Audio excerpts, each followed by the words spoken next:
Christine Roland graduated from Towson University in 1994 with a bachelor's degree in biology. She completed academic preparation towards teacher certification at Harford Community College in 2002. Ms. Roland taught biology in the Harford County Public Schools for almost a decade before accepting a position in the UTeach program at Towson University in 2012. These are her reflections. Ms. Roland, thank you so much for taking your time to come in and talk to us about your education and preparation to become a teacher and your career. A good place to start is in the beginning, and so would you share with us a little bit about your early social context, where you grew up and the kind of thoughts you were having about what you might want to pursue as a career as an adult? So I grew up in Switzerland, near Zurich, and I was born there. My family is still there. And I went through a traditional, K-12 comparable program, and I was not an A student. I was not that overachieving student. I was not a very academic strong student. I have very smart siblings, and my father was a physicist, so there was some pressure to do well, and so I wasn't quite sure what I wanted to do.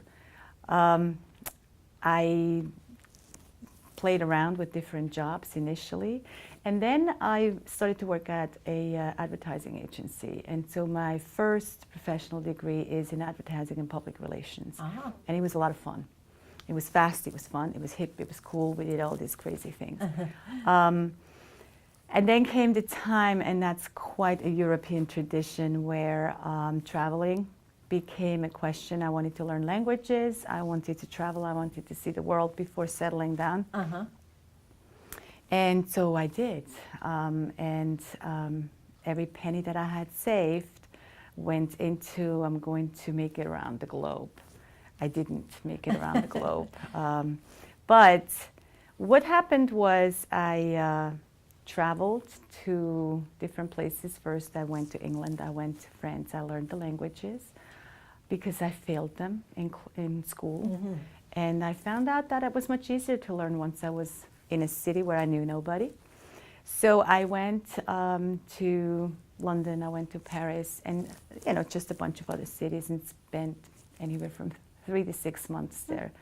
I went to school and learned. And then I went to Egypt.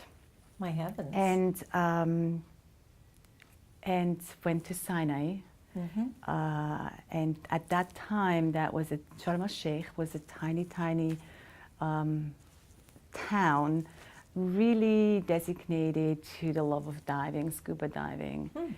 And that's where I got my first teaching job. And I taught scuba diving in Sinai and the Red Sea for 2 years.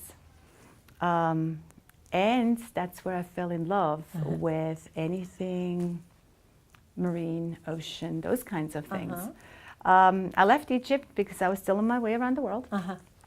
So I did one of those things on the map and found Honduras. I flew to Honduras, to the Bay Islands, to Roatan Bay Islands, and was looking for a job, found a job as, again, a dive instructor.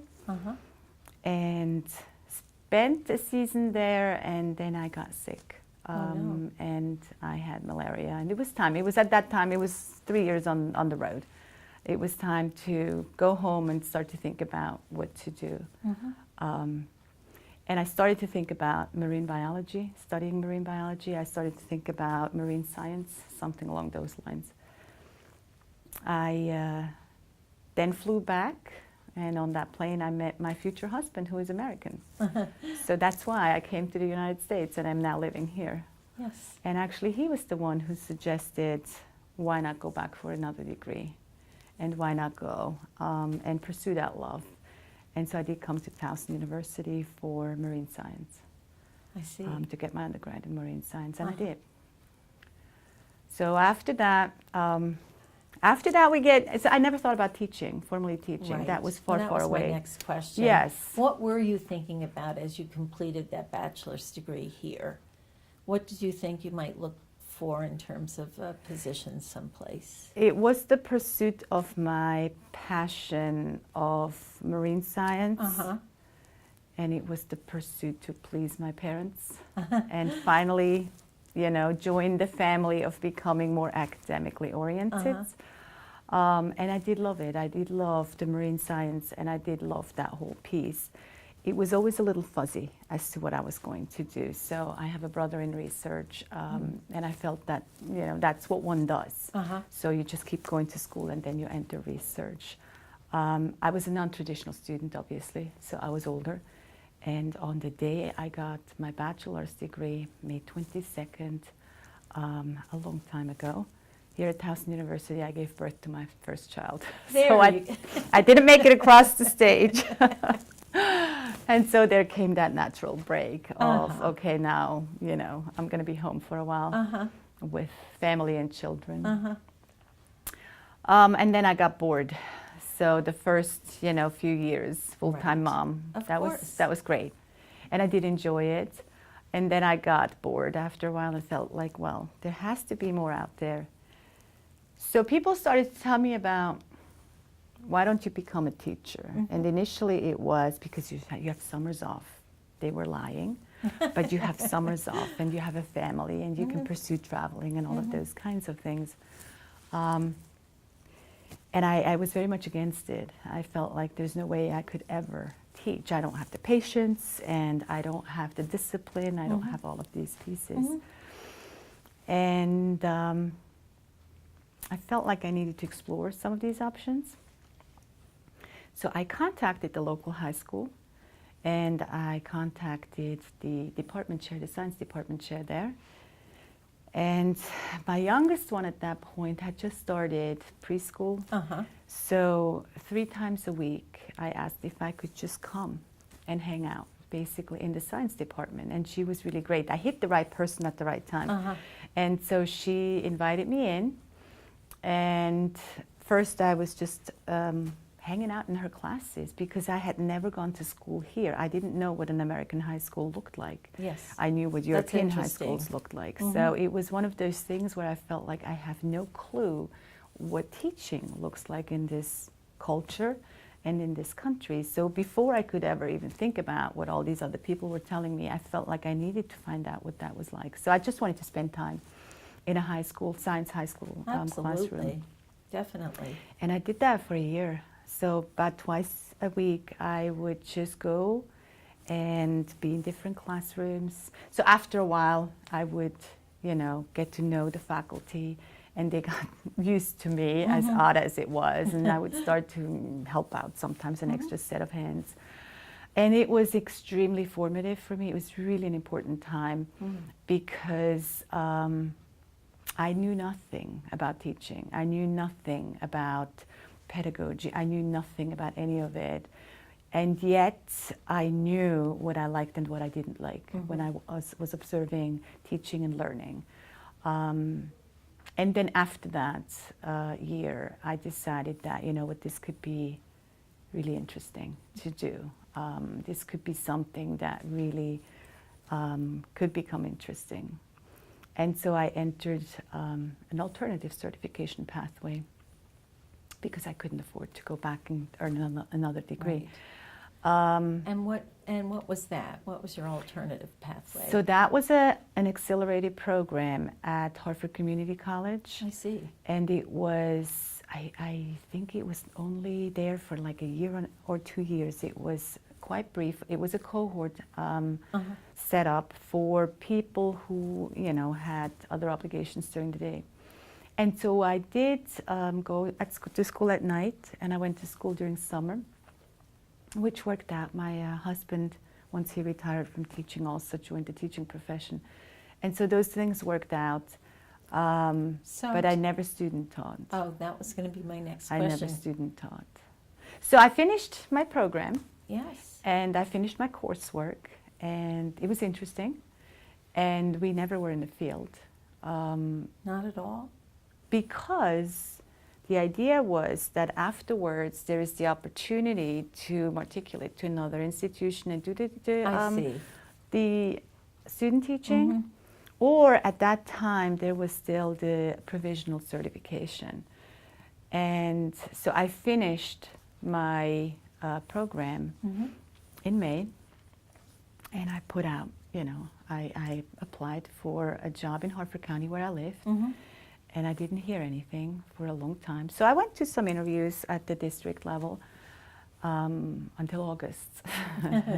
And then mid-August, I got a phone call, would you be interested in a job? And obviously things had happened that led to that at that school. This is not atypical. Lots of individuals are hired in mid-August. And that's, I guess, what we say to all our graduates is that you may not graduate with a job in hand. Right. Because, you have to shift people around and who's retiring and all those kinds of things. So here it is, mid-August for you. Here it is, mid-August for me, and it's like, you're going to start school in 2 weeks. And I had never student taught, so it was, but I was older. I was a parent. I think that helped a great deal. And again, I was lucky to come into a really rich culture in the department that I joined, where my colleagues became my mentors, and so it was trial by fire. I floated every period. I taught biology. Oh my heavens. And I floated every period. So I had my little train of cards.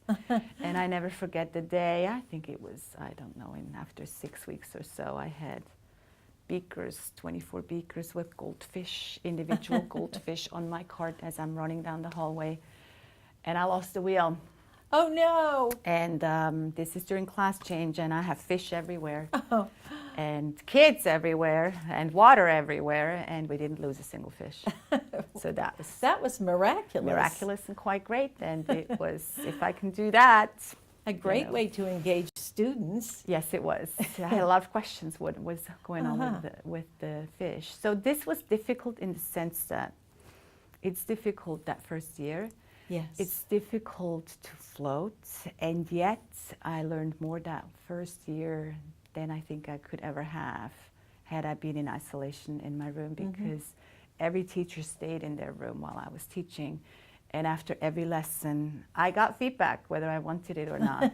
And I got advice, some of it good, some of it questionable at times, but I really got feedback every day, all the time.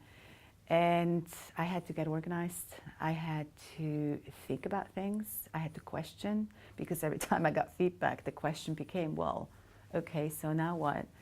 And so I feel like, as exhausting as that was, it really was an opportunity for me to learn a tremendous amount in that first year. Well, and you grow. packed in your learning. I mean, I think it's difficult for all first-year teachers. Yes. But many of them come in with at least some hands-on in schools kind of experience. Yes. So Well, it just was going to be a difficult year for you. There was so much learning. it was a difficult year for me in the sense that it's just a lot of work, and I had a family, I had, other obligations. I don't think I would recommend that particular pathway to somebody younger, in the sense that I did not have to prove, I never got questions from my students when they said, did you teach before? I'm thinking, yes, I did. I taught scuba diving, but yes, I did. So we never qualified that. So coming in as, obviously somebody with a past, I didn't get challenged as much from my students. They just accepted me and didn't know any better. So that was the easier part. Now, that helped me instructionally. I had a tremendous learning curve that I had to do and that I had to master. And that, again, that was very helpful to have these colleagues and a very supportive environment that really allowed me to grow and learn and try out things and fail and get it wrong and recognize that, that wasn't necessarily the best choices at times instructionally. Now, in order to move to certification rather than provisional, what did you have to do? Was that just teaching a number of years? One. Or just it was 1 year. After 1 year, it was basically submitting it, and so that counted for the student teaching. And I already had a degree, so it wasn't a Right. question of degree. It was really just a question of, I still had to do all the praxis requirements and everything else, obviously. But that I had done before I started to work. So the only thing missing was the student teaching piece, that 1 year counted for. So there you are, Edgewood High School, teaching biology, and you did that for... I was at Edgewood High School for 8 years, and I taught biology. I taught all levels of biology. I taught a bunch of electives. And the really fun part was that it took about a week in that first year to totally fall in love with teaching. I knew that this is, and I didn't know that because I had told my husband, because I hadn't taught. I told my husband that, what if I hate it? I have a 1 year contract. I'll finish this 1 year, but if I hate it, I'll find something else. And it took 1 week to recognize that I'm exactly where I need to be.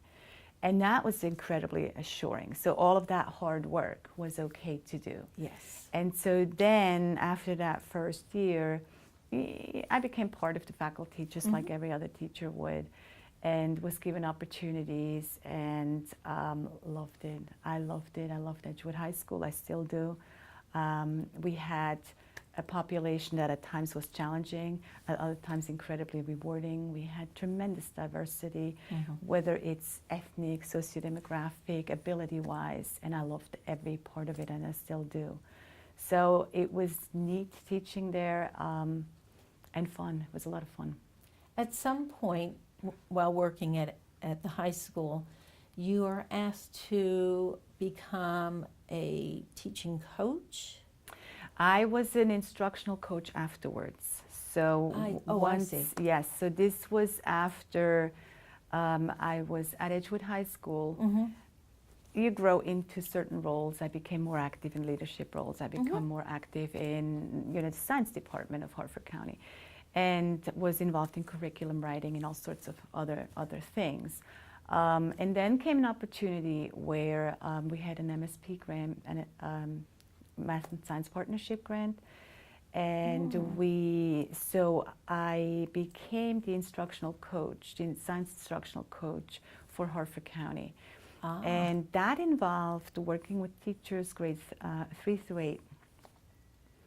And Across the county? Across the county, and And how to teach science best. So the focus was on science education, but the grade band had shifted. So now it was from 3 to 8 versus my high school experience.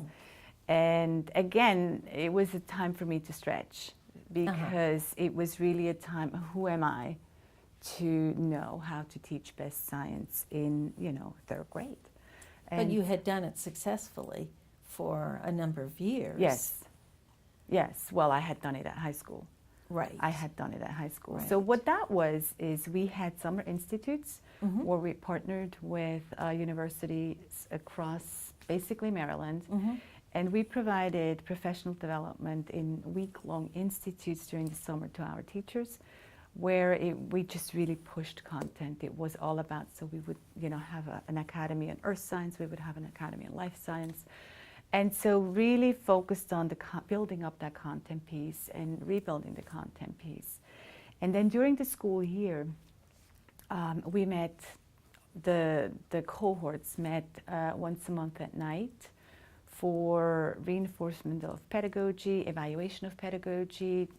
We engaged in finding new pedagogy, what works, trying out things. And it was amazing because I was having the privilege of working with really gifted teachers who cared deeply about their own instruction. And so we became this professional learning community that was incredibly effective, and people were implementing things. And I had the best of all moments because I got to co-teach, sometimes model teach, sometimes observe these lessons and these units where we were trying these things out. And then we would regroup once a month. What worked, what didn't work, how do we move forward, what do we like? And because it was across the district, we had not only vertical diversity in our grade levels, because we had our third grade teachers were talking to our eighth grade teachers and sharing That's wonderful. the conversation. But it went also across geographic boundaries, so it wasn't just, okay, this area always struggles with these issues. And it was a very rich conversation that evolved from that, and extremely rewarding. So I did that for 2 years before I came here. And did you do that as an employee in Harford County? Yes.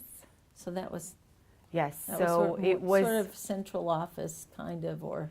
Yes, I think it was one of those things where you go on loan for a little bit, where the see. money comes from, a grant. But I was an employee of Harford County, definitely. Then you must have gotten a phone call or heard about No. somebody from your alma mater, Towson University, Well, approached then you, and yes. my grant ran out. So Okay, it was time well, to there you look go. around. It was time. Uh-huh. So again, I was lucky. The timing was- The timing was right. The Yes. timing was right. And so I was starting to look around, and the piece that was missing as an instructional coach was having my own classes. Because I am a teacher. I will always be a teacher. I'm a teacher at heart. And I love thinking about teaching, and I love learning about teaching, but I really do need to teach also, my content and things like that. So that was the piece that I felt was missing, because I didn't have my own classes anymore Right. as a coach. So then I heard about You Teach, and through roundabout ways, and I had no idea. I've never heard about the program before, understandably, because it wasn't in the area. And so I Googled it, and I found the information from the University of Texas, and I knew that this is exactly what I wanted to do. This was it. This was going to have to happen. I wanted this, to become a master teacher for this program. And so, yes, I, again, lucked out and ended up here in that position initially. Okay. And when did that happen? That happened a year and a half ago. So that was at the very beginning of the program. The program came to Towson University. It must have been in the spring of 2012, and we started with students in the fall of 2012. So it was a very quick, again, I got hired in August. There's a pattern there, right? And students by the end of the month. So it was a very quick turnaround where we had to start thinking about what to do for our students here. And now, are you doing this as an employee of Towson University, or is this grant-funded, combination of both? Combination of both. Combination of both. So I am an employee of the university, but the whole program right now is still grant-funded, so for the first 4 years. Can you tell us a little bit about You Teach and what makes that approach to teacher education different? So when I think about my history and how I came to teaching, it was accidental. It was one of those things that I wasn't sure whether I wanted to do that. And my work with teachers, oftentimes I would hear about, well, how did you come to teaching? My mom was a teacher, my dad was a teacher, I always wanted to be a teacher. And so one of the questions I always had is, who becomes a teacher? Who makes that decision and turns toward teaching? Especially in the STEM field. Because of so many opportunities that students who are strong in the science and mathematics have, teaching still has, in this culture versus the culture I grew up in, a sort of secondary citizen nature to it, that if you can, you do, and if you can, you teach. So it's one of those things where I was curious, who is becoming a teacher and who is not becoming a teacher? And if you are, not becoming a teacher, why is that? So You Teach invites students as freshmen to think about teaching, to contemplate teaching, to entertain the idea of becoming a teacher. But this is exclusively for STEM fields. Yes. So So right this now, is- this is in response to the teacher shortage, secondary teacher shortages, national teacher shortages. Now, UTEACH originated 20 years ago in Texas, and that was in response to that. So this program has been around for a long time. It is all across the nation. We are the first ones in Maryland, but by far not the first ones to implement it. So the idea is to invite students to think about teaching, and they come to us for a 1-credit course, and we give them a crash course in teaching. And we want them to have this experience, it's very experiential learning, of being a teacher, of what is involved in being a teacher. So they come to us, and we really do boot camp, and it's intense and it's quick, but it's never enough time. But all our students plan and teach 3 lessons in their first semester, full lessons, the whole entire thing. And it has to be inquiry-based. They're not allowed to lecture. And in the first semester, they are in 4th and 5th grade. I see. Even though they want to be high school teachers. And that is obviously because they were just high school students not so long ago. And they get to be rock stars in an elementary school and experience that. And the goal here is for them to basically have the opportunity that I had when I was, you know, teaching my first lessons in my first week. And that was to fall in or out of love with teaching. And it's really interesting to see some of them who thought they would always be teachers are questioning that decision. And they're like, this is not what I thought. I tutored. I loved tutoring. This is not what I thought. And others who never thought about teaching was like, oh my gosh, I had no idea. I love this. I had a student tell me, you ruined my life after she walked out of the classroom the first time. I said, I did, single-handedly. And she said, yes, because this is what I'm meant to do. And I only took this class for fun. And I looked at her and I said, I can see that. So, you know, you have a little bit of time to think about it. You don't have to make decisions right away, but yeah, I can see that. So the students get to do that and get that visceral response, that emotional response. Because the truth of the matter is that everybody thinks they know what teaching is because everybody went to school.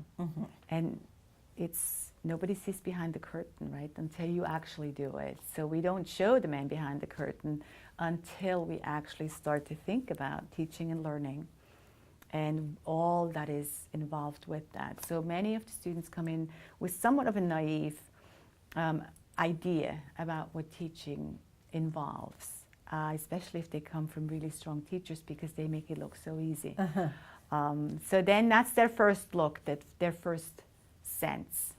If they like it, or if they think they like it, they come back. The second semester, we do the exact same thing, but this time we put them in middle school. And so this time it's a different audience, and it's a different content in the sense that the content becomes more demanding. So that first year is, we call that the exploration year, where we want our students to just find out if they emotionally connect to this profession and if they like it because it's so important, if they have that, if they can build the relationships, if they're comfortable with the students, and if they can visualize themselves in that environment. What I didn't know was going to happen was that they start very early on thinking about themselves as teachers. So that teacher identity starts to form much, much earlier. And they start to think about, well, if I was a teacher, I would do it this way. And if, you know, and we watch that and we see that evolve. And on Twitter, they have conversations over summer that, hey, I saw this. Isn't that a great instructional strategy? After 1 year in, you know, in just being at university. So the second year, we call it the decision year, because now they take their first course that really is comparable to an ed psych course. They start to think about the theories that went into this. They start to read and form some of their opinions in that respect. In the third semester, they're not in a classroom, but then in the fourth semester, and that's where our students are now, they finally get to go to high school. So at this point, they now plan and teach their lessons. This year it's 2. Spring is a little difficult with spring breaks. Sometimes it can be 3. And they get to teach their content in a high school classroom and see what that feels like. And that happens in those first 2 years. At that time, they make that decision. So this is the deciding year, and we do a lot of coaching, reflecting, soul searching, all of those pieces. It's also during this time where it's a more critical piece in their content area. They are starting to get into some of the harder classes, especially in mathematics. Sure. And are starting to look at, okay, what are the options? What can I do? What can I not do? And so during this time, they apply formally to the program. And then once they start their junior year, they are part of the UTeach program before anybody can take our courses. And then they have one more semester where they have no placement, and then the final 3 semesters, they are again in field placements that are focused on inquiry-based, constructivism-based instruction, and where they're really looking at how the content fits. So that's what the students do. What UTeach also does is we have the luxury of focusing on science and math exclusively secondary. So we're looking at the pedagogy of science and math, Right. and STEM and how that interacts. And it's very interesting to be able to do that because obviously we believe teaching science is very different from teaching a foreign language or anything else. So the conversation is always about how do we best teach science and math, and how can we connect the two and do all of those things. So that's another unique difference to the program. And the third difference is people like me. So we have master teachers in the program, and the master teachers work the whole entire time with the students, and we're kind of that bridge. We're that connecting piece between the classroom out there, the K-12 classroom, and academia, and sort of bridge that reality. And we are the people our students come to when they have questions that are very real. We address things in a very practical manner, and we deal with things in a very practical manner. We model constantly, and we show constantly how you can interact with students, high school students. We observe our students in the field. We talk to the mentor teachers and really do a lot of that coaching, because all master teachers, right now there's 2 of us, but we have the experience and the expertise to really guide our students from a very practical standpoint that complements everything that faculty does here on campus. And we are with them. We know them very well. We already know it's the 2nd year, and we really know our students quite well. And we do have some difficult conversations with them, and we do have some very honest conversations with them about, teaching is a lot of work. So Indeed. if you can't do that kind of work now in your pre-service program, what is going to change that is going to make you successful down the road? So sometimes we have those conversations. Other times it's simply bringing things in focus and asking questions about, have you thought about this, that, and the other, and coach them through some things. The final piece is an induction piece that the master teachers are also involved in. And that is something that we here at Towson have not finalized. We don't know yet what that is going to look like. Right. We do know that it will be there, so that critical period of when students graduate, enter the workforce, enter a classroom on their own, and have that first year to have support that is not district-based. So it's a more neutral zone. But at the same time, and these are things as I talk with other master teachers at other institutions, the really big benefit there is that we know our students. So when they have somebody come back, a graduate, and tells them, well, this isn't going well, or here is the question, they can be so intentional in what it is that they provide for that student at that time, depending on who that student is or now that teacher is.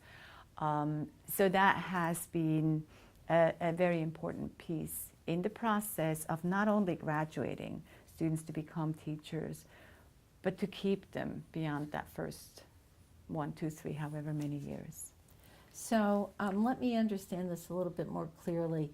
The first 2 years, they're doing their general university requirements. They have already made clear that they would like to be part of UTeach. But they're not formally accepted to the program? So the way it works, all our students have declared a major in mathematics or science. I see. So they're math or science students, depending on which department. Mm-hmm. So some of them have declared a concentration in secondary education, some of them have not. Because those first 2 years, again, they might, especially that first year, that might just say, well, I'm thinking about it, but I don't know. So our first 2 years are non-screened, but then our last 2 years are, in a sense, they are, pretty much what the everybody else does here in the pre-service teacher programs. You have to apply. There have to be certain requirements that have to be met, GPA requirements and things like that. So at that point, that kicks in. The first 2 years are not screened because they are exploratory. Sure. So I assume that means they have to take some piece of praxis before they're admitted to the program? Yes. So yes, and they do that. So that's one of the things that is helpful for us because we know our students, we have them in classes, the entire time, that we can make sure that they get on that. And that's part of that coaching piece of start to think about whether or not you want to do this in that second year where we have those conversations. And we also have, this is the other nice piece, that we can tell our students, we know them, think about your GPA. So you really have to think about your GPA because nothing magic is going to happen. So if this is something you want to pursue, you have to keep that in mind and plan for that. And it is a rigorous program. It is a very rigorous program.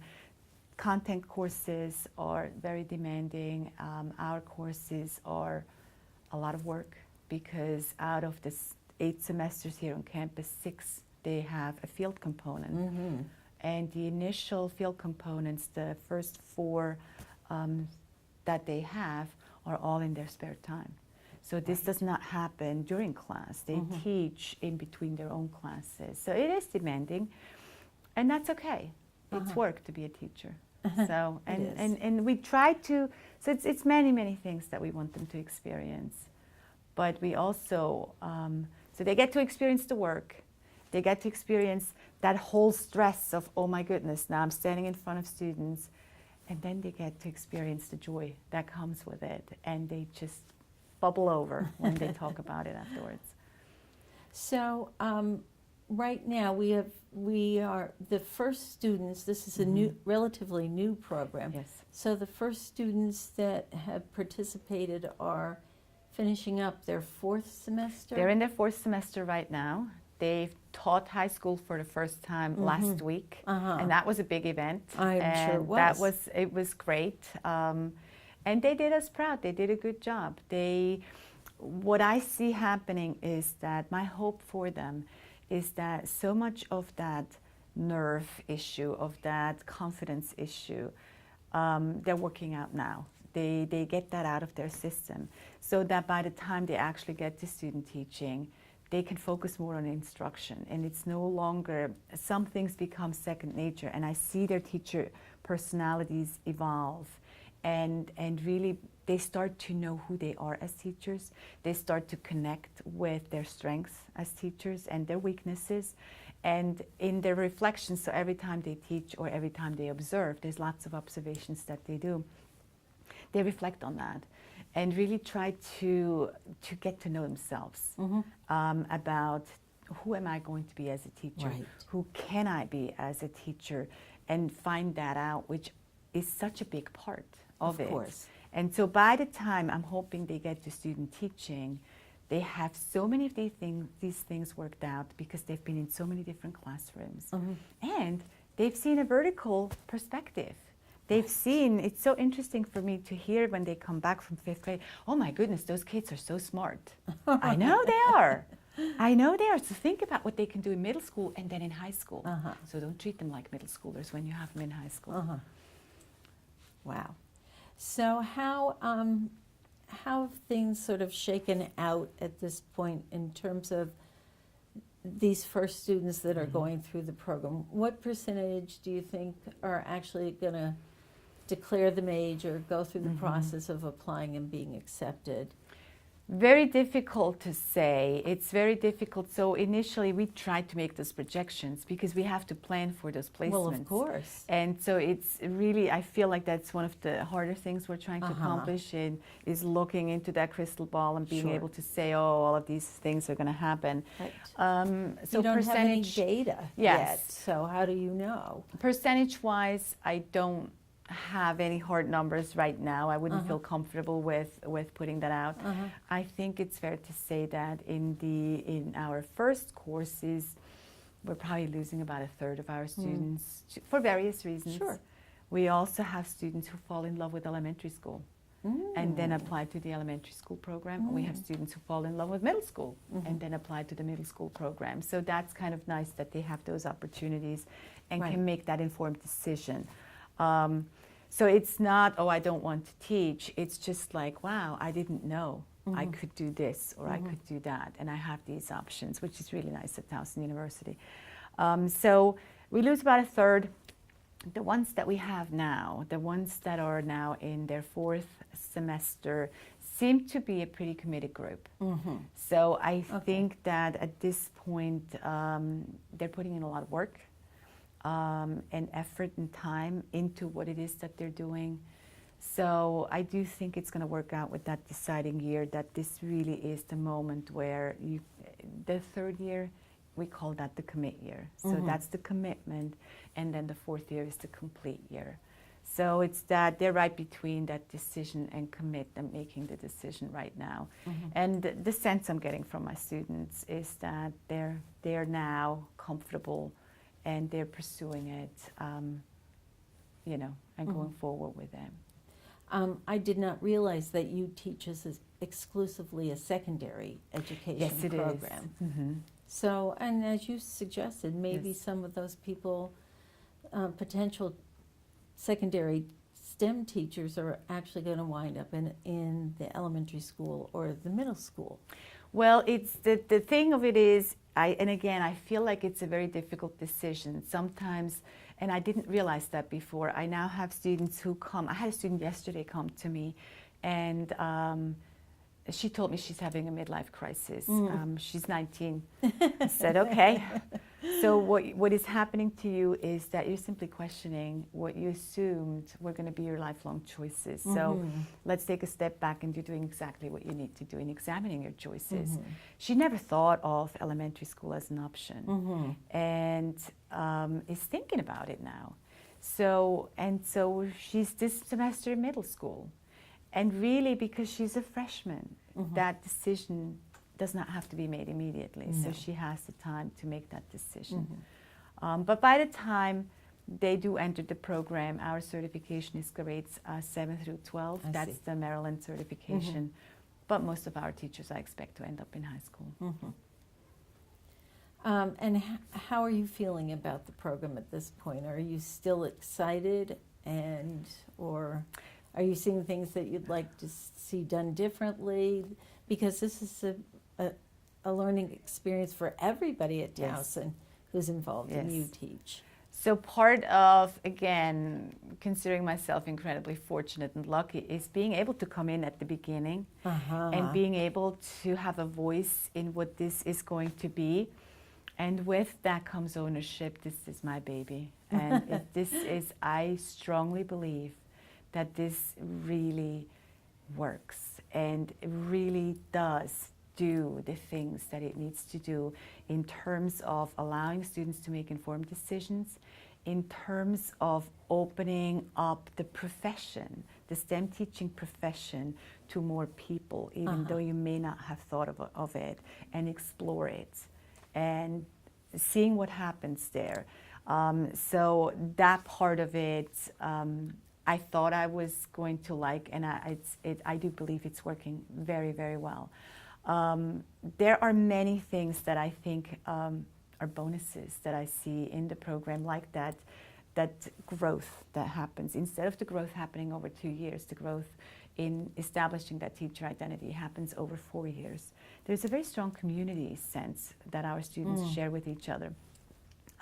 They get to know each other very well early. It is just by the nature of the courses that they're taking, they're sequential. mostly sequential, that they end up in cohorts, even though it doesn't have to be a cohort, but they sort of end up in cohort mentality, and they really provide a strong support net for each other, which is something that I didn't really, appreciate before I saw it happening.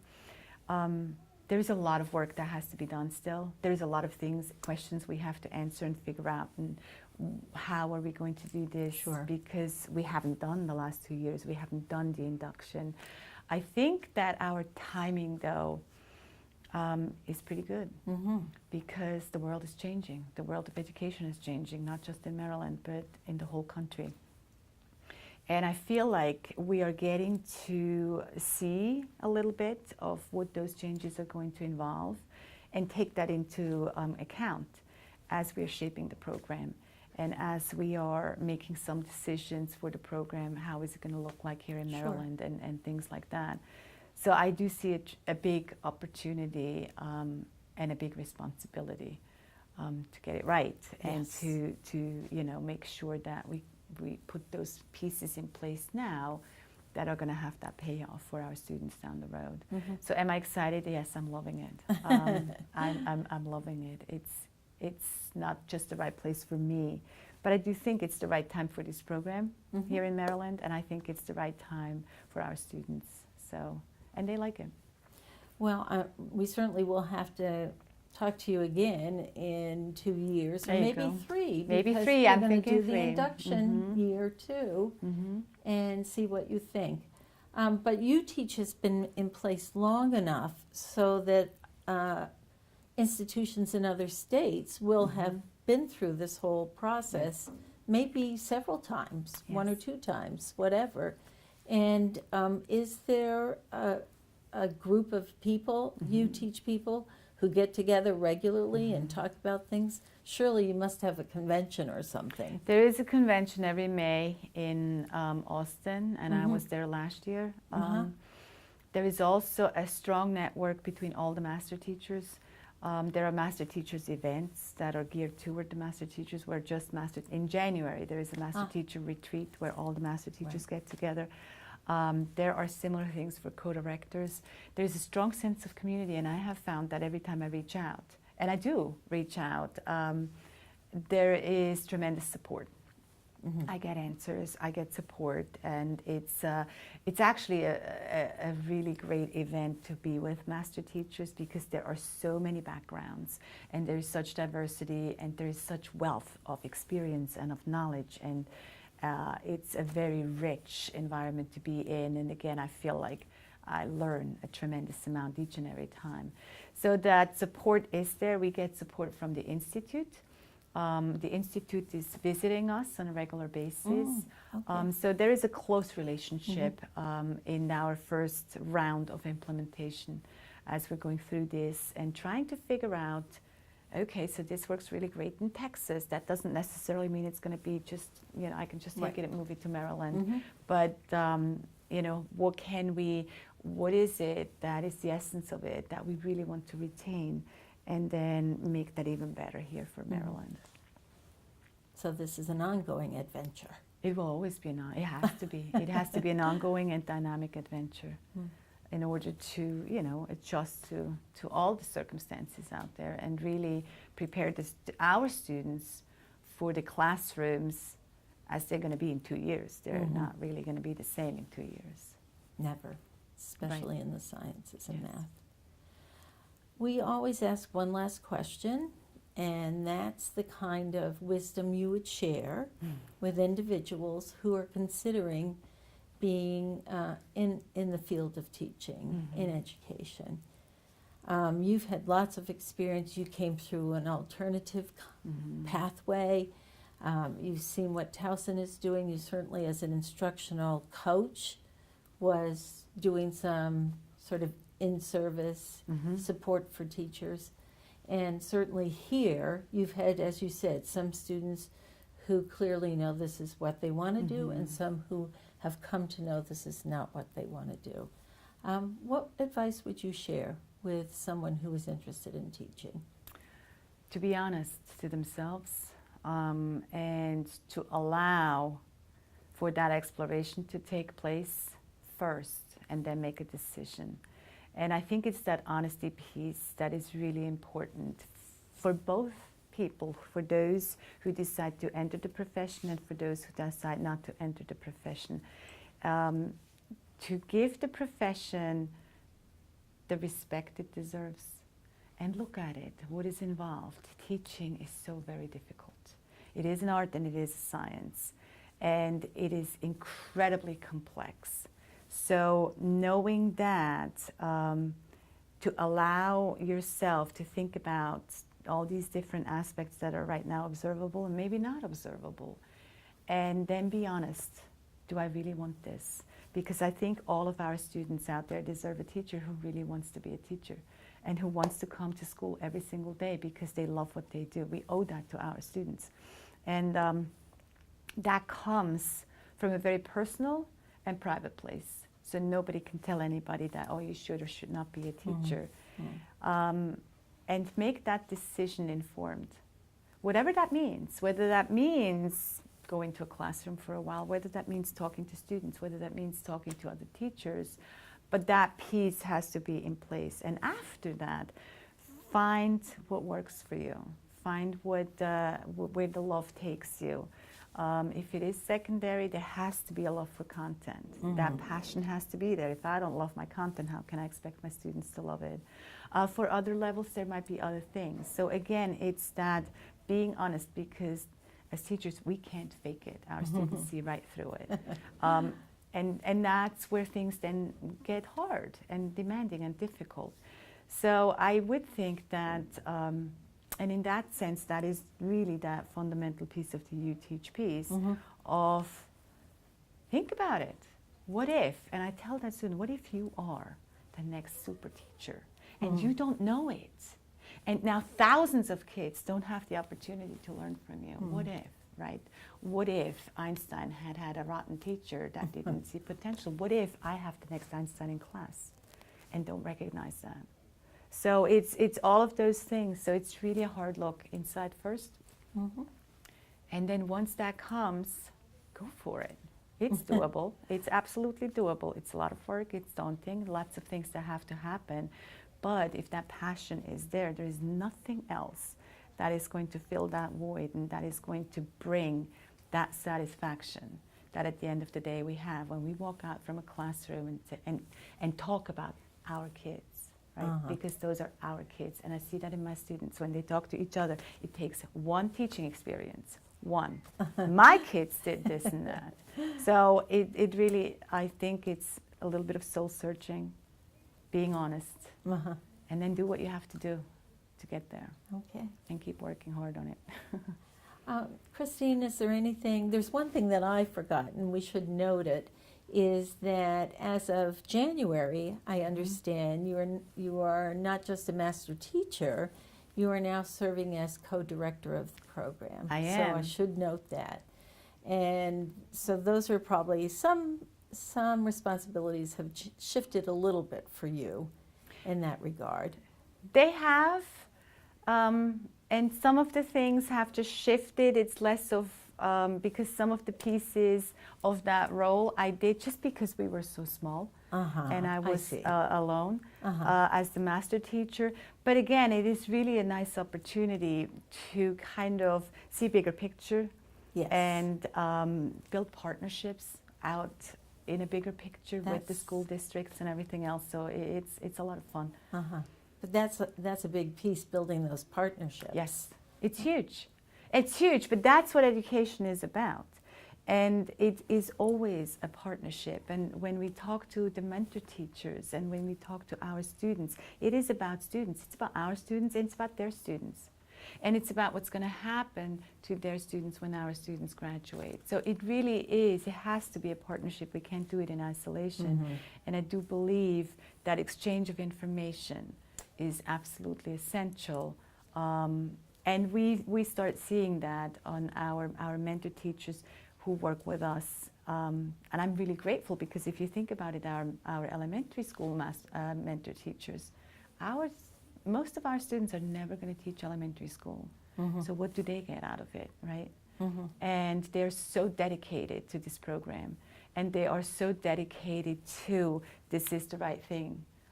This is what these students need to do. And it really is absolutely a partnership where we work together, closely together, and have many, many conversations. And that is wonderful. It really is wonderful. And I do hope that we can build these partnerships, with the different districts and principals and administrative entities and everybody else that is involved in this whole entire endeavor. Is there anything that we've forgotten that you wanted to mention? My goodness, I talk nonstop. I can't imagine, so there better not be anything. Well, I thank you very much for coming and sharing with us what's Thank you. an exciting new program at Towson University, as well as for you. Yes, it is. Thank you for having me. Thank you for allowing me to share.